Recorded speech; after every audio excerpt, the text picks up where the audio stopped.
the Shelter tryout came about because of Todd Hennig from Death by Stereo. So I had known Todd from playing in bands together back on the East Coast. So when I was out in California, he had moved out there. We had reconnected. He was playing in Death by Stereo. And again, at the time I was playing in the Narcotic, and I don't know if we were in a lull. I can't remember what had happened, but he had just reached out to me and said, hey, no, we weren't in a lull. We were still playing, but we just didn't have anything booked. And he had reached out to me, and Todd had said, hey, Shelter is looking for a drummer to do this tour. They're looking to go do this tour. It's a one-off thing. It's going to be like Southeast Asia and all these crazy islands. I'm not doing it because we got a lot of Death by Stereo stuff going, but you should, do you want to try out? And I said, yeah, sure. I'd love to try out. So I remember I got to this, he gave me Ray Capo's number, and we talked, Ray and I talked, and we scheduled a time to go and audition. So I went to a practice space, it was in Hollywood somewhere. And I remember I went in, sat in the waiting room, and there was guys coming and going. So clearly there's a number of guys trying out. So I got called in. I remember I walked into this practice space, and there was Ray and this tall, blonde, Scandinavian guy, right? Handsome Scandinavian guy. And he was in like a tracksuit, like a Puma, like tracksuit. And Ray was in a t-shirt and like yoga pants or something.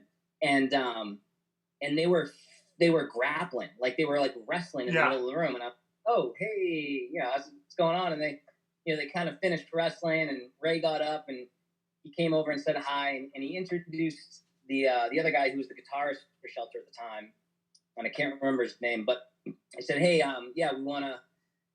So we're going to sit down. We're going to run through some songs. They'd give me some songs to rehearse. I'd rehearsed a bunch of them.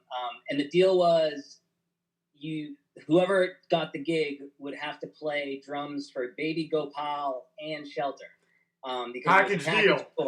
Yeah. And Baby Gopal needed a drummer as well.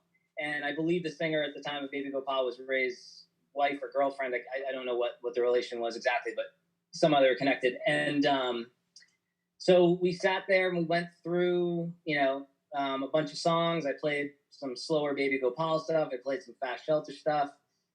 It seemed to go pretty well. And then I remember walking out, and there was a guy sitting there, a bigger guy, with a double bass pedal, just waiting to go in after me. And I just remember looking at him and thinking, God, I feel like I've seen that guy, but I don't know. So I walk out. Again, I felt really good. Aside from the rehearsal, we just, we talked hardcore and that kind of thing. Anyway, went back home, got a call 3 days later from Ray, basically saying, hey, it was great. Like you walked in, we just assumed, it would be you. You looked like us. Like we all, we connected on a certain level about hardcore. We had that in common. But we ended up going with this other guy, and I think it was the guy who had come in after me, who actually, I guess, had just finished doing a stint with Portishead. So like he was like a pretty accomplished drummer, and I was like, listen, you know what? I totally get it. Don't worry about it. But I mean, Ray, again, super nice, super gracious. Like, look, if there's anything I can do for you moving forward, let me know. You have my number. I don't know what I can do, but stay in touch.